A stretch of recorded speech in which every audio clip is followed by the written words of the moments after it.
Lu serius? Sampai tahu nggak Menteri Kesehatan sekarang backgroundnya apa? Tahu nggak? Nuklir. Menteri Kesehatan itu Pak Budi. Nuklir.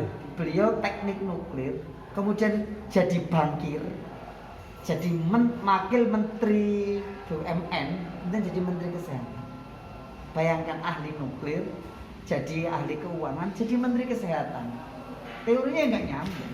Tapi pada level seperti itu ya, track record dia, integritasnya itu yang secara tidak instan dibangun, ditempa, itu membentuk akhirnya. Dan orang yang seperti itu orang yang sangat cepat belajar. Bukan background kesehatan harus ngurusi kesehatan se-Indonesia pandemi lagi. Ini kalau dia nggak punya cara untuk belajar dengan cepat, menguasai permasalahan, itu nggak mungkin. Ya kan? Nadiem Makarim, Menteri Pendidikan, backgroundnya apa? Pengusaha. S1, S2-nya di luar negeri itu terkait dengan bisnis, dengan enterprise, dengan startup. Jadi Menteri Pendidikan. Artinya itu yang ideal ya. Artinya kalau kita misalnya sama psikologi ya, jadi apapun nanti.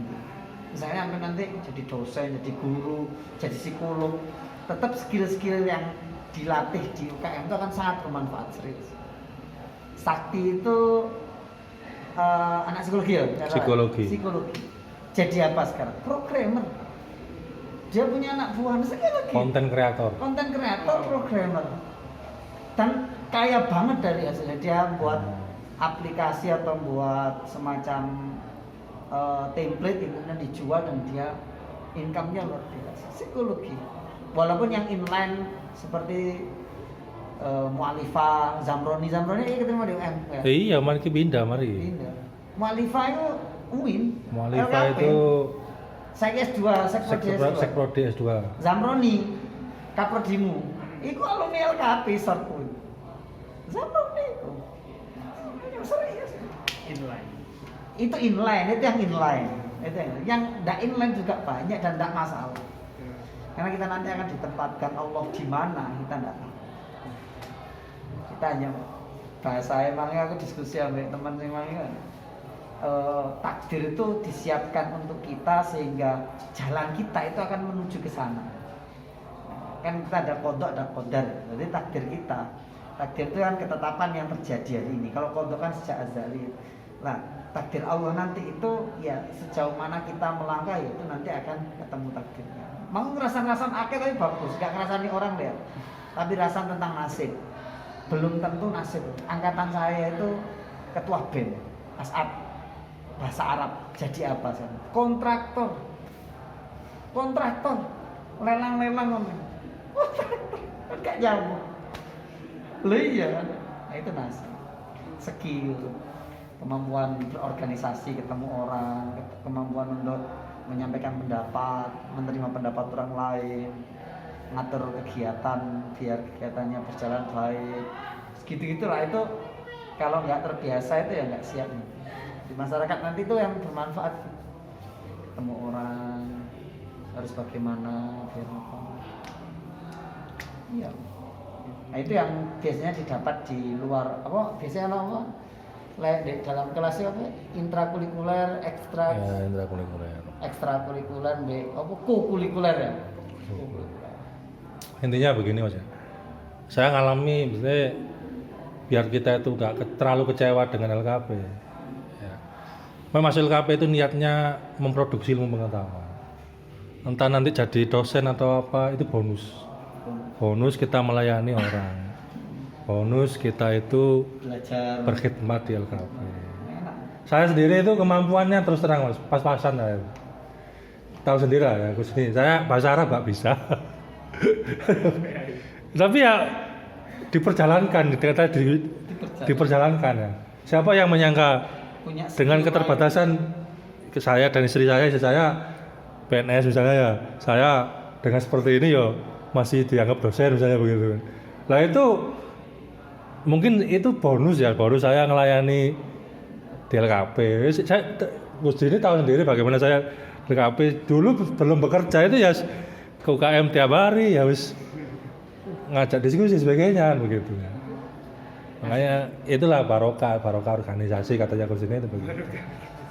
Konsep-konsep seperti itu perlu ditekankan di awal agar ya gampang loro hati. kalau loro hati di LKP itu banyak yang loro hati itu banyak gitu. Jadi ekspektasinya tinggi, kepingin ini, realitasnya rendah, akhirnya frustasi. Jadi antara ekspektasi dan realita nggak nyambung, frustasi terbalik arah. Yes, dilakoni, dinikmati, dinamika berorganisasi, kadang semangat, kadang enggak. Tapi semester telu ini ya. Lah ya itu kan Masalah. canggung kan mesti canggung Tapi kan. yang dinikmati aja terus. Nah makanya nonton ya. Ya misalnya kau usah izin ya, misalnya kata tuwek tapi goblok itu kan izin amat ya. Sementara Kalau kacamata pinter. lah iya lah perasaannya kan ngono kan ya. Perasaannya Stereotip orang. saya pernah itu teman tuh berkeluh kesah seperti itu ya. Memang resikonya gitu dulu ada semester 5 malah dulu ya. Sopo ben akhirnya kan dibatasi. Iya. Bener apa kan ada semester 5 6. Akhirnya pengurusnya kan juga pakai gitu kan. Kepikir jadi. jadi. Sing anu lho, sing pasca lho, sapa sini? Lah suweke-weke gua akhirnya kan itu. Makanya yang dari awal ini yang pertama mindset kita di LKP itu yang sewajarnya. Wajarnya itu ya SDM-nya ya begitu, tapi kita niatnya itu tukang dandani awak, dandani anu. Nanti curi-curi ilmu yang paling enak itu. Ada Gus ini datang curi ilmunya. Saya datang curi ilmunya. Passionmu apa passion? Riset atau nulis? Sebenarnya ada dua. Apa? Yang pertama itu nulis fiksi. Oh, fiksi. Itu basic saya udah terbiasa nulis walaupun nggak jago. Tapi kalau riset ini saya pengen coba, terutama jadi kontributor jurnal orang. Sip. Hari ikut abrade. Tapi upgrading kan tak tekankan sejauh lah ke Maulana dan teman-teman istifadah macam-macam itu. Hari ini itu berbasis IQ kan ya, indikator kinerja utama berbasis output. Lah, prestasi dan prasastri itu dua hal yang keseimbangan lah. Nanti meninggalkan legasi untuk dirimu dan untuk kelembagaan ini. Nah, kita punya wadah, punya lorong jurnal yang memang itu punya sejarah ya. Dan hari ini mau digarap serius, artinya sudah UJS, kemarin terbit juga bagus, tinggal diseriusi.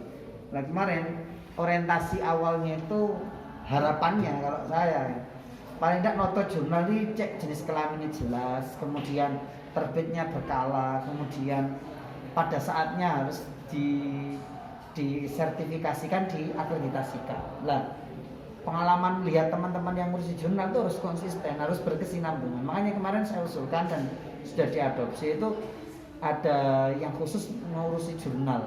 Jadi bukan bagian dari biro penelitian ya, tapi ada yang spesifik yang jurnal, yang jihad dan teman-teman itu ya. Itu khusus dan nanti misalnya sampai fokus di situ tertarik ya, misalnya nanti ketika teman-teman sudah domisioner gentenan sampai singgul, jadi berkesinambungan gitu. Jadi ilmunya akan ditransmisikan dari satu generasi. Soalnya kepengurusan 1 tahun kan cepet banget nanti. Lah bedanya dengan yang established itu yang ngurusin orang yang sama. Kelebihannya dia hafal dan polanya jelas. Kekurangannya kejenuhan. Kalau ini kan fresh terus ya. Cuma harus transmisi ilmu. Nanti kontributor ya nyetingnya. Saya kan IT pinter nggak? Kalau ada yang oh enggak, biasa aja. Soalnya kan nanti berbasis online semua. Jadi kita harapkan nanti itu so akreditasi, so Businta 4, 5 macam-macam itu kan manfaat. Jadi tak tekankan itu. Nah nanti sambil jalan teman-teman diajak untuk latihan nulis di jurnal. Itu gampang. Kalau online, berbasis online kayaknya lebih gampang populer bisa di. Rata-rata malah online. Sekarang jarang yo. Ya makanya saya sendiri punya infrastruktur untuk jurnal itu ya. Jadi bahkan saya itu punya grup Odop one day one paragraph. Satu hari satu paragraf. Online dah. Online orang-orang profesor dokter dari Aceh sampai Papua setiap hari. Saya sendiri malu karena nggak ngapa-ngapain. Nah, gitu. Itu infrastruktur ya. Jadi semua template tulisan jurnal-jurnal, halaman 1 ngomong apa, isinya apa, cara melacak literatur yang paling sulit sekalipun sebagainya. Itu ada. Nah, masalahnya kita ini kan belum terbiasa dengan kecepatan tinggi orang-orang seperti itu, tapi tradisi mereka menulis, tradisi mereka itu bisa saya tularkan gitu ke orang lain. Iya, kalau orang luar bayar 15 juta Gratis. kalau kita ke rumahnya kayak Sembarang alur. alur. Belum dibandingkan itu ya makanya. Lah